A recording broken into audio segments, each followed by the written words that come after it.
Hey all, and welcome back to the HellfireComms playthrough of The Legend of Zelda Breath of the Wild. We're here at Zora's domain. Tanner's back, Mexi's on call at work right now, so I guess we'll see him in the next session. And as you can see, it's pissing it down in rain thanks to one very annoying divine beast right now, who we will be dealing with in this session, but more towards the end, because I've got the itch to explore after rewatching Vinny's playthrough, and yeah, lots of stuff to do, shall we say. Sounds good. Any important stuff happened last time that I missed? Any new memes I need to be aware of? Don't know about memes, but we sorted out the Rito, so, is it Varmeadow? Yes. Yeah, dealt with Varmeadow, that was all good. Trekked across the wastelands to get over here. Oh yeah, we went to go see the beach cows, that was delightful. Oh, I missed the beach cows. I took a picture, though. You missed the beach cows, but we can go back to them, I'm sure. More than a few deaths. Yeah, the Hebra region was not treating us particularly well. No, it's very treacherous up in them there mountains. I was gonna say when I came back, these birds are looking remarkably more fish-like than usual. Well, you know, that's how it worked in Wind Waker, so... Yeah, don't ask how that works. Well, it was reverse in Wind Waker, but... Wait a minute, this looks familiar. Oh! It gets me every time. Better elephantine times. Can't believe they didn't make, like, proper models of these divine beasts. I would buy them in a nanosecond. I know, I do think it major missed opportunity. Well, like, they made a whole bunch of model kits for the mechas in Xenoblade Chronicles X, and I think they even made some of the stuff from Xenoblade Chronicles 2, and, I mean, that's Monolith Soft, who helped with this. You would think that they would be like, hey, that makes the big money. Yeah, but since when have good decisions ever been made for various things regarding merchandise? Yeah, very true, very true. I mean, a long time ago, finding Zelda merchandise in general was like a near impossible feat. Now you can go into your Walmart toy section and grab a plush of Toon Zelda like it's nothing. Which, I mean, is awesome, and I'm so glad that we are sort of at that point, but, you know, there can always be more awesome merch for things that we love, because, you know, capitalism, and give us our thing so we can, you know, throw money at you. Richie espousing the benefits of consuming. Must consume it all. Look, I know people say capitalism is bad, but I have a big action figure of Wind Waker Ganondorf, so honestly, it can't be that bad. So, Mifa, one of the champions, and very obviously crushing on Link here. Do we have her voice actor tribute? I do, I have it up. Her voice is Amelia Gotham. Her roles are literally just Breath of the Wild as Mifa, with the exception of she was background voices in Lightning Returns. I'm gonna see if she's been in anything else as a you know, regular actress here. She's from Los Angeles, and yeah, she's been in a bunch of TV shows, mostly dubbing of foreign movies. Apparently, she was in Harry Potter and the 10 Years Later. That sounds like a fan thing. So it is a fan thing, okay. Yeah. Yeah, so relatively small. She was actually a voice of the playable character in Let It Die. So she's mostly up and coming. I did see recently that she was doing interviews with various Zelda websites, so she's getting out there, and I like it because she has a very homely voice, if you ask me. Actually, sort of on that subject of voice actors and them doing interviews, there was an interview that came out relatively recently, as in past couple of weeks from what I remember, with the voice actress for Zelda. Ah, yes. Actually talking about what it was like going into doing the role and sort of the pressure, and also how she dealt with the backlash that came with people hearing her voice as Zelda for the first time, because it's one of those weird things of, I remember sort of the response, and it was generally some people going, huh, okay, great, and other people's going, oh my god, no, it's awful, god, it's terrible. And obviously voice actors, they see all of that, and when it's obviously a big important role to them, you kind of just go, maybe being a little bit of a dick. But she said that what she did was she used that as basically kind of her energy for going harder at it, because it sort of ties into Zelda's whole story of mostly what we see in Age of Calamity, but we do see the sort of stretches of it in the original Breath of the Wild, of constantly feeling like she's not good enough because she's not doing what people expect of her, and sort of just trying her best to be herself and do what she can. And I thought that it was a really powerful interview from that perspective, and also really just shows that people need to stop being assholes when it comes to critiquing media. Like, there's a level where you can go, not the biggest fan, or the few like odd line reads here, or it's maybe not the best performance, but there's that, and then there's, oh god, she's awful, she must die type thing, which is obviously what commonly happens whenever anybody talks about anything in video gaming. Yep. No one can just say, oh, I don't like this, and leave it at that anymore. There's always got to be some sort of reason for hating it. It's also important to remember that, like, at the end of the day, honestly, more often than not, it comes down to the direction rather than the actors. Yeah. And, like, you can have the best actors in the world, but if they have the wrong direction, they're not going to sound right. And so, you know, when a lot of times when people are, like, criticize the voice actors, what it just comes down to is the fact that it's like, that's what I was told to do, you know? So, I mean, yeah, nobody should get death threats. Come on, we're all good people enjoying our video games here, and if you really want, I'm fairly certain you can switch over the language to, like, French, because, from what I hear, French is actually a lot of people's favorite dub for the Breath of the Wild. Huh. But a good sort of way of kind of explaining that whole, sometimes it is the director, is you look at all of the stuff that came around Kid Icarus Uprising, because you had the same voice actors doing the dubbing for the game, and then I think it was like 3 anime adaptations that were done to coincide with it. Yeah, the anime shorts there. They all had different directors, and what you ended up with was 4 very different performances of the same character. So you could quite clearly tell where the sort of different approaches were, and that was just a really fascinating thing to witness. Another good example would be something like The Room, which, terrible film, but actually a lot of the sort of acting choices that appeared to have been made were because that was exactly what they were told to do. So, like, Greg Sestero is not a terrible actor.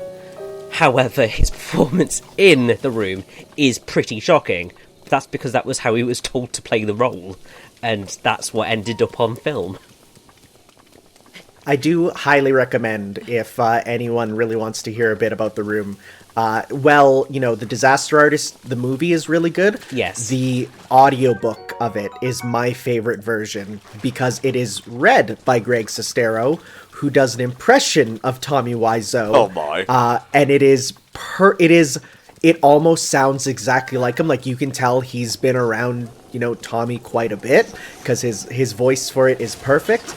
And there's a lot of stuff that's not put into the movie that really is like, it shapes a lot about the, you know, how the film was made. Highly recommend it. It's one of the best things I've bought for an audiobook. I don't listen to them usually, but that one I recommend to everyone.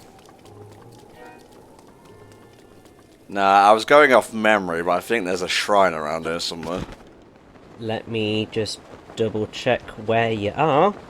With our giant interactive map we've been given. Yes, it's... So, yes, technically there is, although it looks like I think you already did it. Well, certainly where you're going in the direction of, you have already done that shrine. Well, there were a couple more around here, so... There are. So there is the Tarmul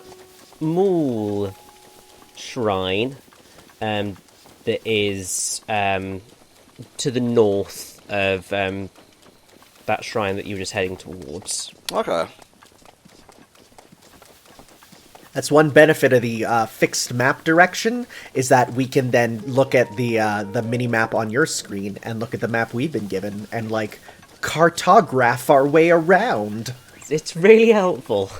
So, basically, just need to say, thank you, Zelda Dungeon, this is a really helpful map. Yeah, it's pretty great. Good website in general, honestly. Like, it's some of, out of all the fan websites, there's usually like the one go-to one that's like the best, and like, yeah, Zelda Dungeon is kind of that, I feel, for Zelda, because I've used it quite a bit. Oh yeah, I mean, so another good example of sort of those go-to websites for certain games is Stella's Tomb Raider site is an absolutely amazing set of guides for the Tomb Raider games.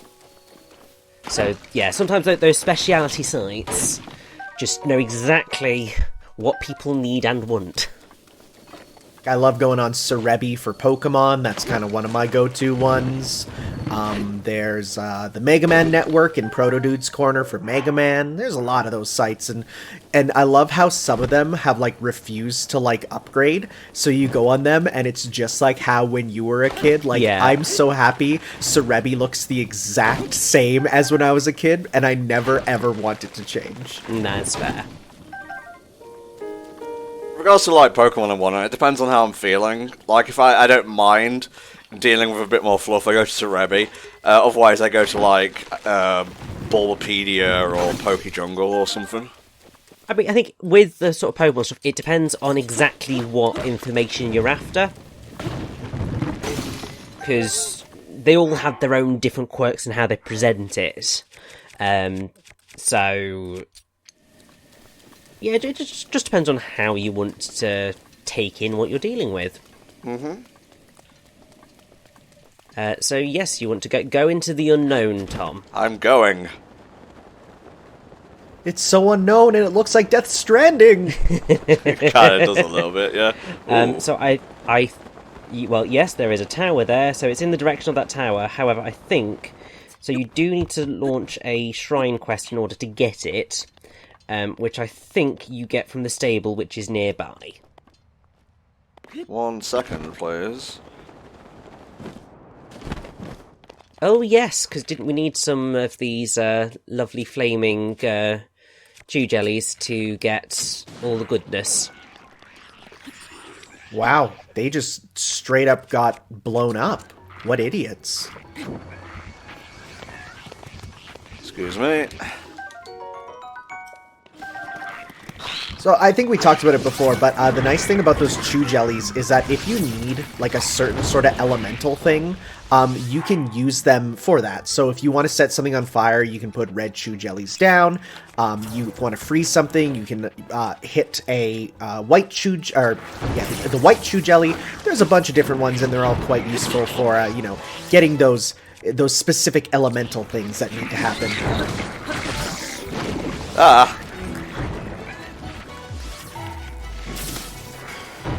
Everyone explode and do my bidding. Ooh, that hurt, that one arrow from that guy over there. It sure did. It's because these are the black bokoblins, so I think that they do the most damage.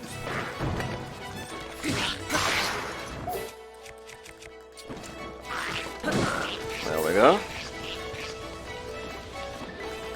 I love when they just you hit them with the fire thing and they freak out, and then they just decide, I think I'm dead, and then just fall. Yeah, that's pretty great. Back to using my 8-bit controller, just because I felt like being a bit more comfy. Oh, hey. Having the options of controllers are quite nice. You know, sometimes I'll play a game and be like, I'm gonna use a GameCube controller because I can, you know, because you can plug those in now and they're registered just as a Pro controller, which is very useful for, you know, any game you want to play like that. And that means all the accessories then, you know, from the olden days work as well. Nice. That was the thing I chucked away. Hello. Oh, hey. Yeah, it's a little rock friends. You need to just go there, and I'm gonna do that. Haha. Anyone else want some? I doubt it, but you might as well pick up that amber whilst you're here. Nice. Do I need anything else? Nah. There we go.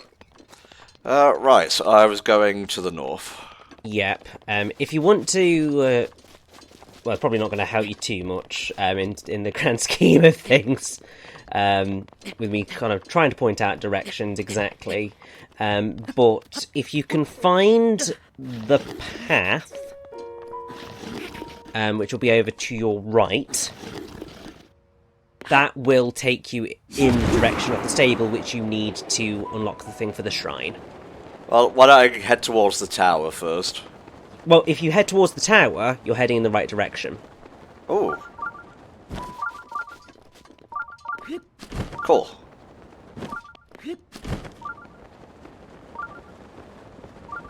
Why does it feel like, in this game as opposed to others, these wide expanses don't feel so empty? In my eyes, I think the big reason is that they still feel designed. Because, as you know, I worked on Dragon Age Inquisition there, and like I literally saw the tools that they use to make levels, and there are times where if you have a big area, they'll press a button and it will auto-populate it. Right. Which has its uses, you know, especially for games with, you know, multiple areas like that. But just the problem is that if you do that too much, your player starts to kind of be able to detect where the auto-populate tool has been used, as opposed to handcrafting areas. This game doesn't feel like they... Oh, there it is. There's a shrine. It doesn't really feel like they kind of auto-generated a lot of it. It feels like almost every single mountain, everything was handcrafted, which it almost assuredly wasn't, but it at least feels that way, Yeah. which makes every area, even if there's nothing, something you want to kind of explore around. Vinny actually brought up the possibility that they started with a lot of, like, random generation and then just, like, filled it out from there. Oh, that's almost assured, like, that's what they did. I mean, because it makes sense, because you've got that whole thing of... It is a huge world, so trying to handle all of it purely all designed is not going to work. Okay, so you want me to do this. Haha, because it's called Passing the Flame. If only we could put the flame out. If only. I mean, that will always be the desire, but I don't think you're ever going to succeed, Tom. I know. Alright, you go there.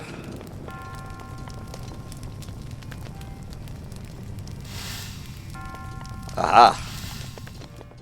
Fall in. Yeah, so even if you tried to jump in there, you know, that door would be blocking your way, so you wouldn't be able to get there. Burn it all! I do love how, you know, around the era of, you know, Breath of the Wild coming out. It's okay, the stuff inside survived. You know, around the era, you got a lot of comics of Link as just a raging pyromaniac because, like, honestly, one of the best ways to sort of do stuff in this game is literally just, you know, fire is the ultimate cleanser. It will destroy evil and good alike. And it's so much fun.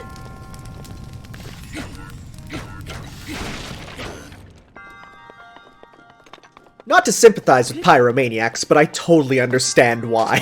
Like, I get why you guys enjoy it. Nice.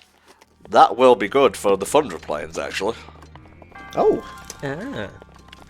Again, I've been watching Vinny's thing, and he finished it earlier, so I know what to expect there.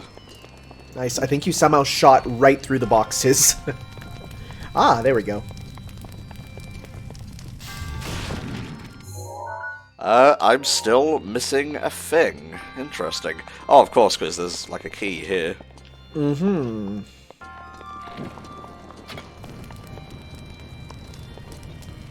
I assume, of course, it makes sense for these things to burst into flames so quickly, because this whole thing being, you know, very, dry, you know, it would make sense that, you know, they would heat up and burn quickly, because I don't know if you've ever tried to just burn, like, a box. It's really hard to actually set something on fire.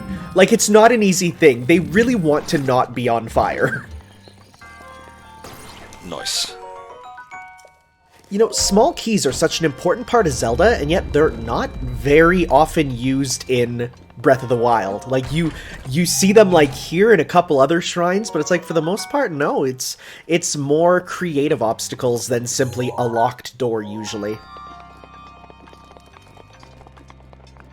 I have to say, I don't think I ever came across any of the shrines that required small keys, so I don't think I actually ever used a single key in my run of Breath of the Wild.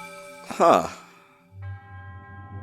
The exact same thing is true for me, because I'm thinking here and I'm like, I don't think I've ever seen a small key. And this was the first one where I'm like, oh, I guess they are in the game.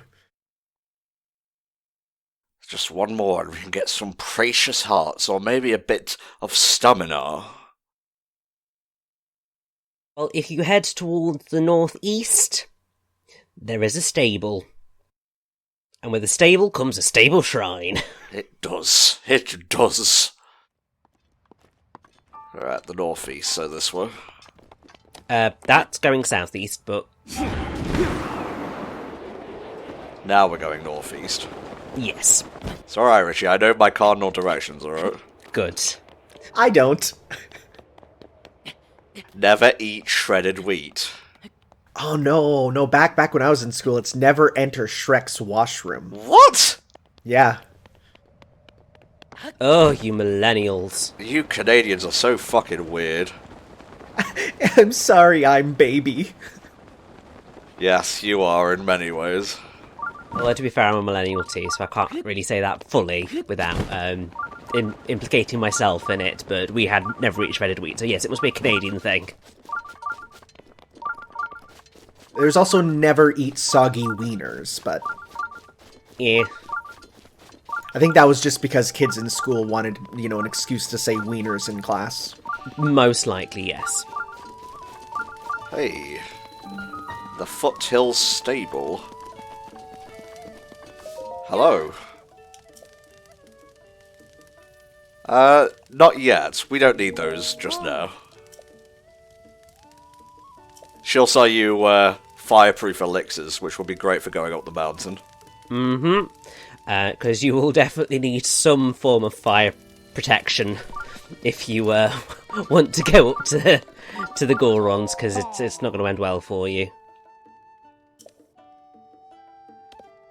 Ooh. I was about to say, where is his nose? And then I just realised, no, it's just a really small pig snout, sticky uppy nose. It's okay, he's built different, that's all. Exactly. Now that we know that, like, these characters run on a modified Mii system, I'm looking and I'm like, I can literally see the parts they used to make him. Cause that's a Mii nose, you can see the bags under the cheeks as a Mii thing. Like, now that that's been told to us, game's ruined. Every character's just a Mii now. I just completed a thing without meaning to. So that was the shrine that you literally just visited. Ah, okay. That was the shrine quest for that shrine. Imagine someone saying, like, this is my life journey, I've tried my whole life to do this thing, and you're like, yeah, I just did that about 2 minutes ago. But for me, it was Tuesday. If you turn around, I think, yeah, it should be somewhere just to the side of that stable is a shrine. You're right in sort of going off in this general direction, but it's like the edge of the peninsula. Ah, okay. There it is. There's the fortress, I believe. That is Akala. Or Akala, as they call it in Age of Calamity. Yeah, I hate that. When I heard that, I'm like, no, shut up, you're wrong. You, the people who have made this game, are incorrect. Well, I mean, it's the whole Tidus thing. Yeah. It should so clearly be Tidus, but hey. The one that gets me is in Persona 5, whenever they talk about Ryuji's last name, it's clearly Sakamoto, but they say Sakamoto, and I'm like, no, that's, like, anyone who speaks Japanese will tell you that is super wrong, and even Max Mittelman, the actor, like, came out on Twitter, and he's like, look, this was literally just what we were told to do. Like, I'm sorry, that like, I don't have an opinion either way, other than, like, that's what we were told. Yeah, I don't think I'm going to be able to get the chest in this one. Most likely not. Need some bomb arrows. Oh,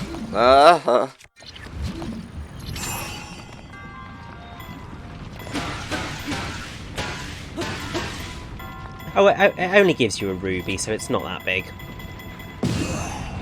That works. Now, that one is made out of metal, so I wonder if there's something you can do with that, considering it's magnesisable. Ow. It's okay, don't worry, I've got it. You're still worrying, I've still got it. Do you, though? I do.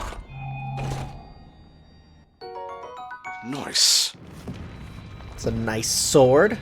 It do be broad. It do be broad. What you might want to do is use one of those boulders to, make a route. Shut up! It's okay, we're laughing with you. No, you're not. No, you're not. Yeah, no, we're definitely laughing. I'm definitely laughing at you. Richie, so mean. So mean. Oh, it's fine. You'll survive. Do. Right, you stay there. And we will go up. This is not how physics works at all. It is when it's magic physics. Yeah. Look at all these balls. It looks like a silly physics test room.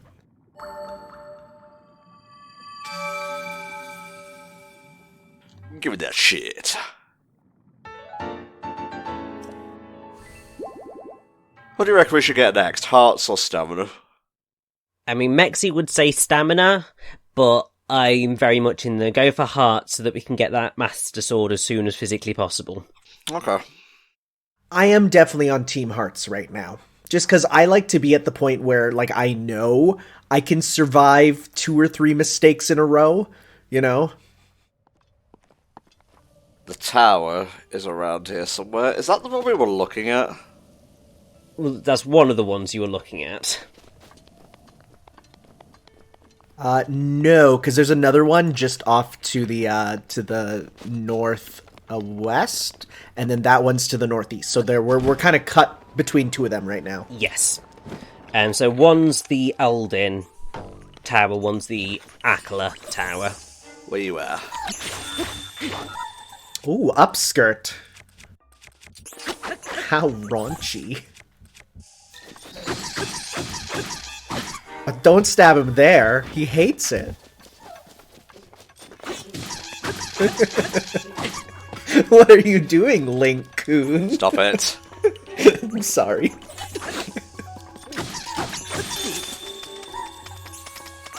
It's okay, I'm good. We could make the Christopher Lloyd joke that everyone makes, but I think we're above that. I was partially frozen today.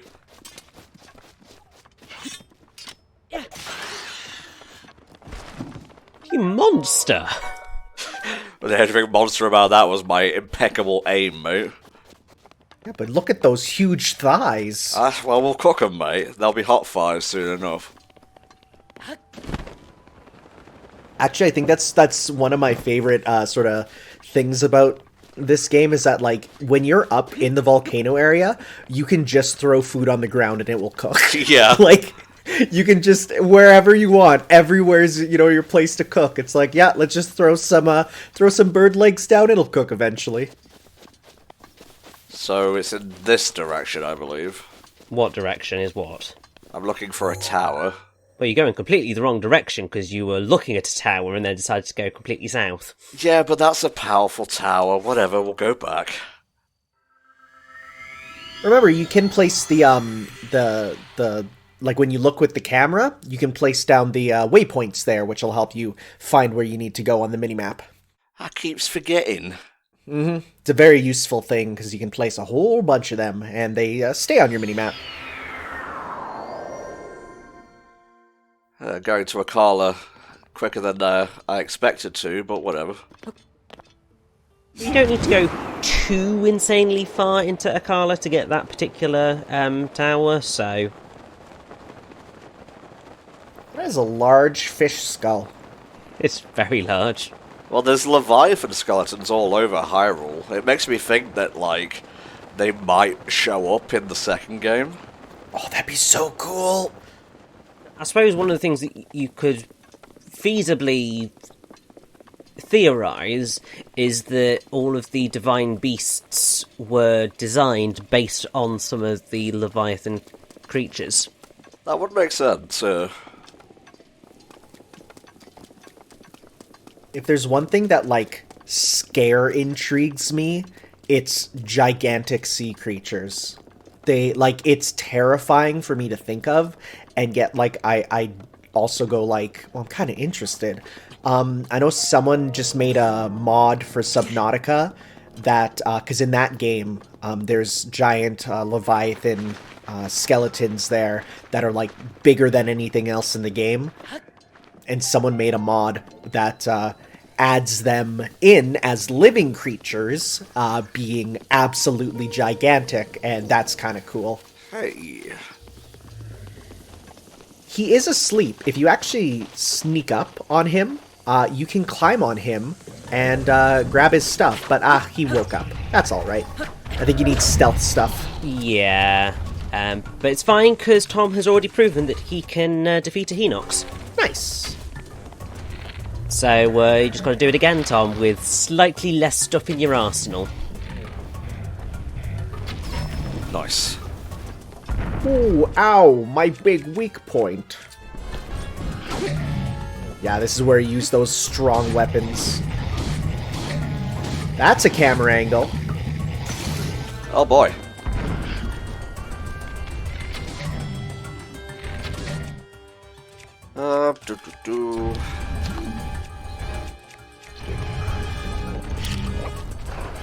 Of course, the nice thing is, like, with this game, because your bombs are unlimited, you're never actually really in a situation where you truly are unable to win against, like, one of these guys.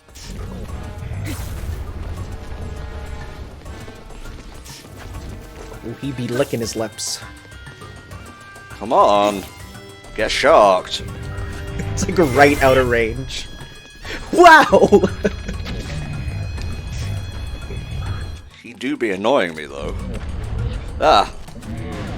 Ooh, big slammy.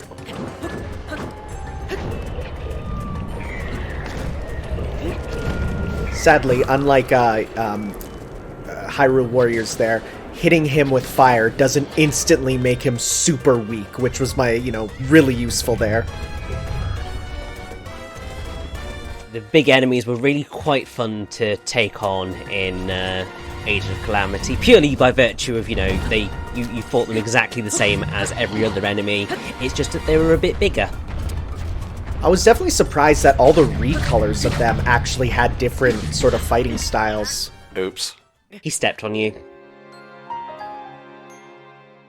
He stepped on Link's foot and Link just went, "Ow, I need those," and died.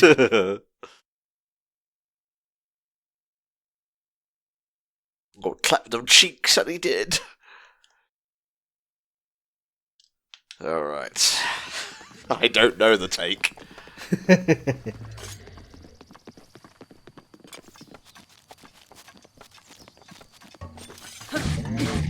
Get some free hits in as he wakes up, but don't make his hand touch you and make you accidentally die. Alright. Get him right in the crotch. He hates that. Of course. I mean, wouldn't you? Yes. Yes, in fact, I would. Eat this. Nice. Ooh, wow! That was some critical damage!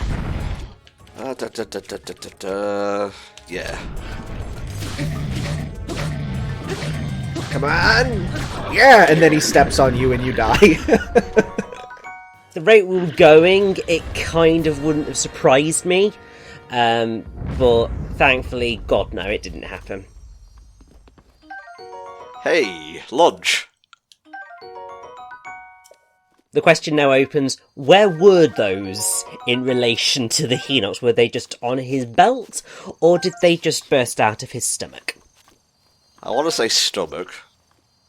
I want to say they were tucked right into that loincloth. Oh, you're nasty. Continuing on from where we were. So the tower is just up that mountain on your left.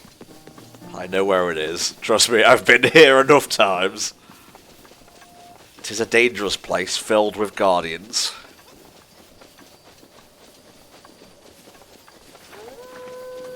Awoo.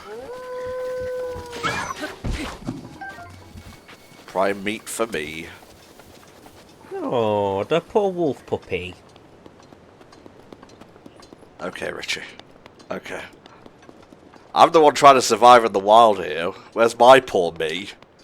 Yeah, you died to a Hinox multiple times, like there's no poor after that point.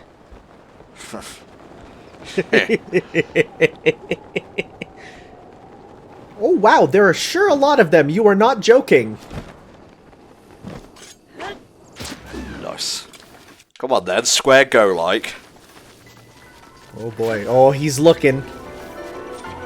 So, you've already beaten one Guardian, Tom, with the, well. Couldn't even finish your fucking sentence.